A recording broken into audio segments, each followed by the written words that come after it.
Hello friends, super magic રસોઈમાં મિત્રો હું આપનું સ્વાગત કરું છું। આજે હું વેજીટેબલ પનીર ટીકા રોલની રેસીપી તમારી સાથે શેર કરું છું। તો તમને ચોક્કસ આ વિડીયો ગમશે મિત્રો। ગમે તો લાઈક કરજો, શેર કરજો અને સબસ્ક્રાઇબ કરવાનું તો ભૂલતા જ નહીં। તો હવે એના ઇન્ગ્રેડિયન્ટમાં આપણે રોલ બનાવવા માટે ઘઉંનો લોટ લીધો છે, પનીર છે 200 ગ્રામ જેવું, અને આપણે આ હંકડ એટલે કે ટીંગાળેલું દહીં છે એ પાણી કાઢેલું, અને વેજીટેબલમાં આપણે ગાજર છે, કેપ્સિકમ છે, કાંદા છે, ટમેટા છે, અને આપણે ચટણી બનાવવા માટે ધાણા ભાજી છે, આદુ છે, મરચાં છે, અને આપણે દહીં લેશું એમાં પણ। અને સૂકા મસાલામાં મિત્રો આપણે રૂટીન મસાલા છે, પ્લસ આપણે ખડા મસાલામાં એટલે કે પાવડર ફોર્મમાં આપણે મરીનો પાવડર છે, શેકેલા જીરાનો પાવડર છે, ચાટ મસાલો છે, લીંબુ છે, ખાંડ છે, મીઠું છે, તેલ છે, અને લસણની આપણે પીસ કરેલા નાના નાના બાઇટ્સમાં છે। તો બનાવવાનું ચાલુ કરીએ મિત્રો। આજનું આપણું આ રેસીપી એટલી હેલ્ધી છે ને કે તમે બાળકો દરરોજ આપો ને તો પણ હેલ્થ માટે બેસ્ટ છે, કેમ કે આપણે ઘરના જ વેજીટેબલ છે, પનીર છે ઉપયોગ કર્યો છે। માર્કેટના સોસ કે ચીઝ કે મેંદો કંઈ પણ ઉપયોગ કર્યા વગર આજે આપણે હેલ્ધી એક વર્જન બનાવ્યું છે રેસીપી। તો તમને ચોક્કસ આ ઉપયોગી થશે મિત્રો। તો તમે એન્ડ સુધી જોડાયેલા રહેજો। તો પહેલા તો આપણે આ જો 200 ગ્રામ પનીર મેં ઘરે બનાવેલું ફ્રેશ જ છે, તો એને પહેલા આપણે મેરિનેટ કરવા માટે પીસ કરી લેશું આ રીતે। તમારે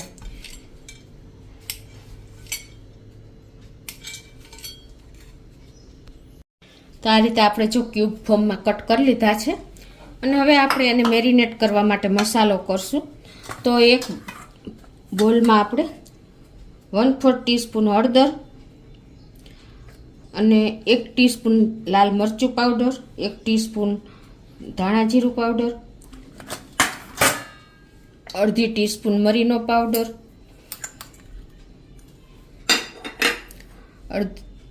1 ટીસ્પૂન જેવો આપણે ચાટ મસાલો, 2 ટીસ્પૂન જેવો આપણે શેકેલા જીરાનો પાવડર, ટેસ્ટ એકોર્ડિંગ મીઠું, અને 1 ટીસ્પૂન જેવી આપણે કસૂરી મેથી નાખી દેશું। અને હવે એમાં 3 થી 4 ટેબલ સ્પૂન જેવું અંકડ નાખી દેશું।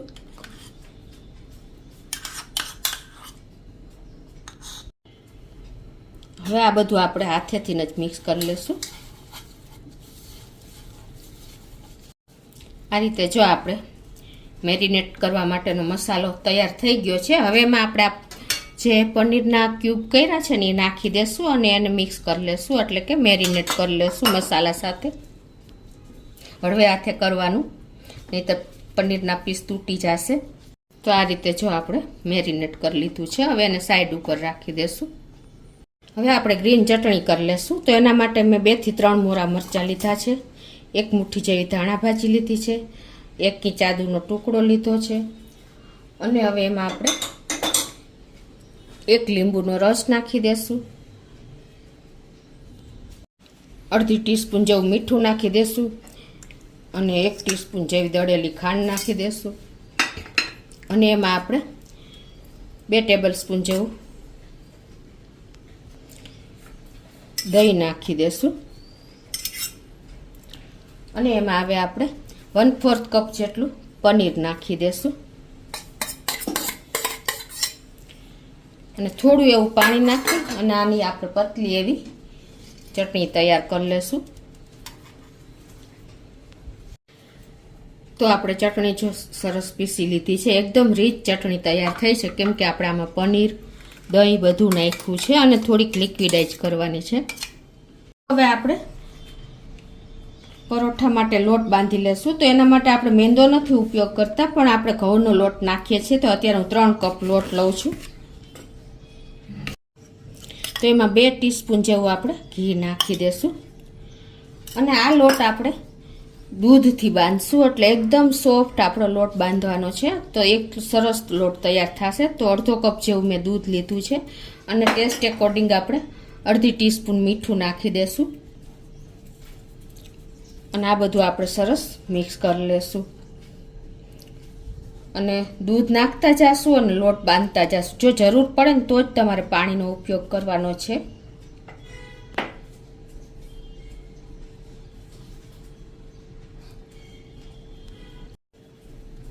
તો આ રીતે જો આપણે અડધો કપ દૂધ નાખી દીધું છે અને બધું મિક્સ કરી લેશું. તો આ રીતે જો આપણે સેમી સોફ્ટ એવો ડો તૈયાર કરી લીધો છે પરોઠા માટેનો. હવે આને આપણે ઢાંકીને 15 મિનિટ રેસ્ટ આપી દઈશું. આપણે ગેસ ઓન કરીને આ મેરિનેટ કરેલું પનીરને થોડુંક આપણે સોતે કરી લેશું. તો એના માટે આપણે અત્યારે 2 ટેબલ સ્પૂન જેવું તેલ મૂકી દઈશું. તો આપણું તેલ પણ ગરમ થઈ ગયું છે. તો અત્યારે મેં 1 ટેબલ સ્પૂન જેવું લસણના બાઇટ્સ કરી લીધા છે કળીના, એ નાખી દેશું. અને એમાં મેં 1 મરચાના નાના એવા પીસ કરી લીધા છે, એને નાખી દેશું. અને એને આપણે થોડુંક આ રીતે તેલમાં કૂક કરી લેશું.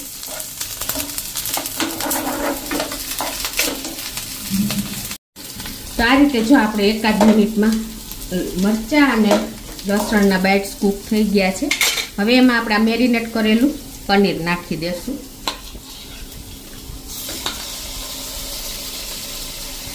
અને એને આપણે ચલાવવાનું નથી, આ રીતે થોડીક વાર આખા પેનમાં પાથરી દેશું.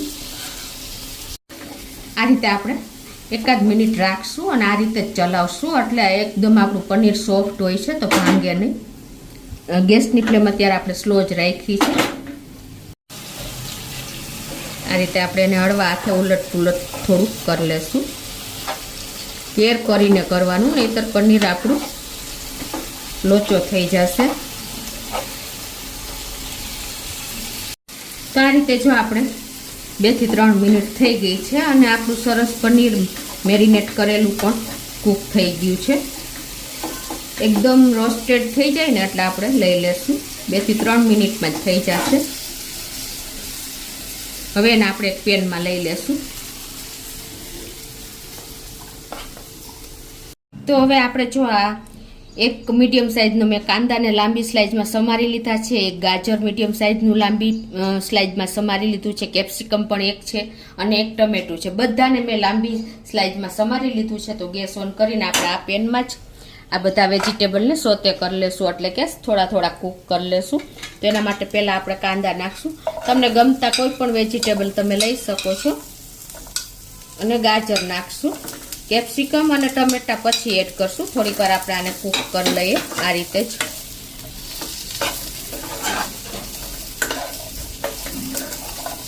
હવે આપણે આ કેપ્સિકમ જે સમાર્યું છે ને એને નાખી દેશું. લાસ્ટમાં આપણે ટમેટા નાખશું. અને આપણે બહુ કૂક નથી કરવાના, લાઇટ એવા જ કૂક કરવાના છે.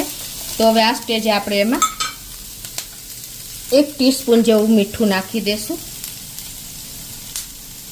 અને 1/2 ટીસ્પૂન જેવો મરીનો પાવડર નાખી દેશું. નાના આપણે 1 જ મિનિટ સોતે કરશું લાઇટ એવા. તો આ રીતે જો આપણે ફૂલ ફ્લેમ ઉપર જ આને આપણે મીડિયમ ટુ ફૂલ ફ્લેમ રાખીને જ કૂક કર્યા છે, એટલે બહુ કૂક ન થાય અને સરસ આપણે એમાં રોસ્ટ જેવા થઈ જાય. તો હવે છે લાસ્ટમાં આપણે ટમેટા નાખી દઈશું.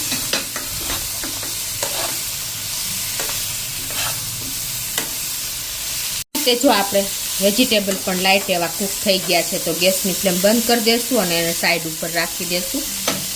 લોટને પણ જો 15 મિનિટ થઈ ગઈ છે અને એકદમ સરસ આપણે લોટને કૂણવી લઈએ. અને હવે એમાંથી આપણે મોટો લુવો લઈ અને પરોઠા માટે તમારે જે સાઈઝનું પરોઠું કરવું હોય એ પ્રમાણે તમારે લુવા લેવાના છે. અત્યારે હું 5 લુવા તૈયાર કરું છું.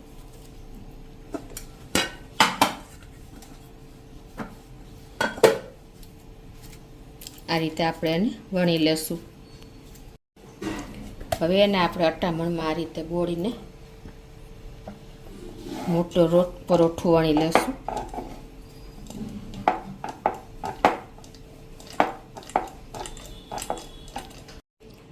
આ રીતે આપણે મોટું પરોઠું વણી લીધું છે. હવે એને આપણે લચ્છા પરોઠા કરશું. એટલે આ રીતે તમારે એને ફોલ્ડ કરવાના છે. એક આ રીતે અંદરની સાઈડ, એક બહારની સાઈડ. આ રીતે જો તમને ખ્યાલ આવી જતો હશે. જો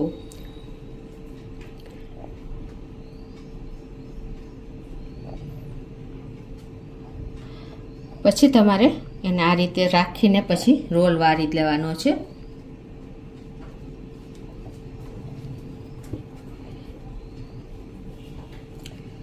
અને પછી આ રીતે આપણે પરોઠું વણી લેશું. આ રીતે આપણે બધા જ લુવા તૈયાર કરી લેશું. આ રીતે લુવા તૈયાર કરીને રાખશું ને તો પરોઠા કરતા કોઈ ટાઈમ નહીં લાગે. તો આ રીતે જો આપણે બધા લુવા તૈયાર કરી લીધા છે લચ્છા પરોઠાના. હવે એને આપણે આ રીતે વણી લેશું. તો આ રીતે સેજ આપણે અટામણ લઈને અને હળવા હાથે જ વણશું.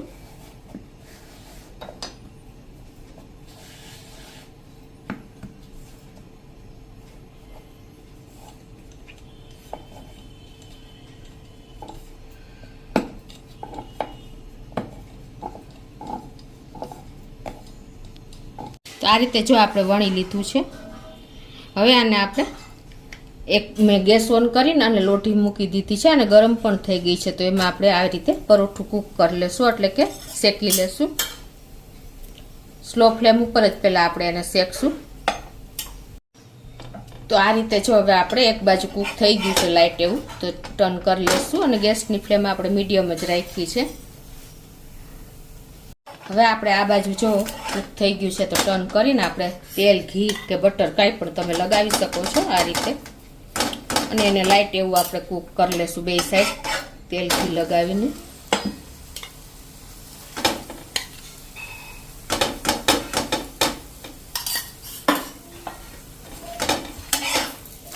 આ રીતે તમારે જો ના લચ્છા પરોઠા એકદમ આપણે છૂટા થઈ જશે કૂક થશે એટલે. જો તો આ રીતે આપણે બધા પડ છૂટા થઈ ગયા છે, તમને ખ્યાલ આવી જતો હશે. જો મિત્રો છે ને એકદમ સરસ આપણે બધા પડ છૂટા દેખાશે. જો છે ને. તો આપણે આ રીતે જો બધા લચ્છા પણ છૂટા પડી ગયા છે અને પરોઠું પણ સરસ શેકાઈ ગયું છે. તો હવે એને આપણે લઈ લેશું નીચે. આ રીતે આપણે બધા પરોઠા તૈયાર કરી લેશું. તો હવે જો આપણે એકદમ સરસ પરોઠું પણ છૂટું થઈ ગયા છે લેયર્સ. તો હવે આપણું એનો રોલ કરી લેશું તૈયાર. તો એના માટે આપણે આ જે ગ્રીન ચટણી રીચ બનાવી છે ને પનીર દહીંવાળી, એને આ રીતે આપણે લગાવી લેશું. બાળકો ખાતા હોય કે વડીલો ખાતા હોય એ પ્રમાણે તમે લગાવી શકો છો. આપણે કેમ કે બહુ તીખી કરી જ નથી. હવે એમાં આપણે આ વેજીટેબલ્સ મૂકી દેશું જે આપણે લાઇટ એવા કૂક કર્યા છે એને.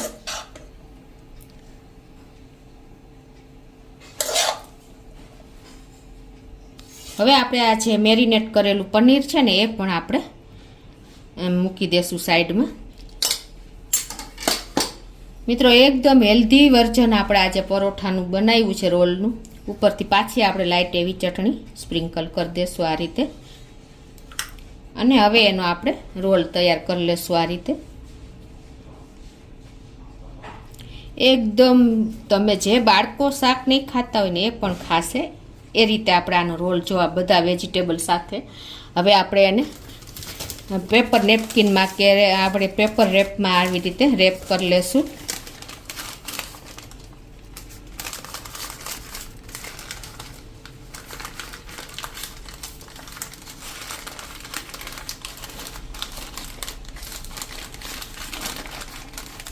તો આ રીતે જો આપણે એકદમ સરસ આપણે પનીર વેજીટેબલ રોલ તૈયાર કર્યા છે મિત્રો. તો એકદમ હેલ્ધી આપણે બનાવ્યા છે. તો આ રીતે આપણે બધા રોલ તૈયાર કરી લેશું. તો મિત્રો આ રીતે જો આપણે પેપર રોલ એકદમ સરસ આપણે વેજીટેબલ પનીર ટીકા રોલ તૈયાર કરી લીધા છે. એકદમ હેલ્ધી વર્ઝન આપણે બનાવ્યું છે મિત્રો. તો તમે ચોક્કસ એક વખત આ રીતે ટ્રાય કરજો અને ફેમિલીને એન્જોય કરાવજો મિત્રો. તો તમને મારો વિડીયો ગમે તો લાઈક કરજો, શેર કરજો અને સબસ્ક્રાઈબ કરવાનું તો ભૂલતા જ નહીં.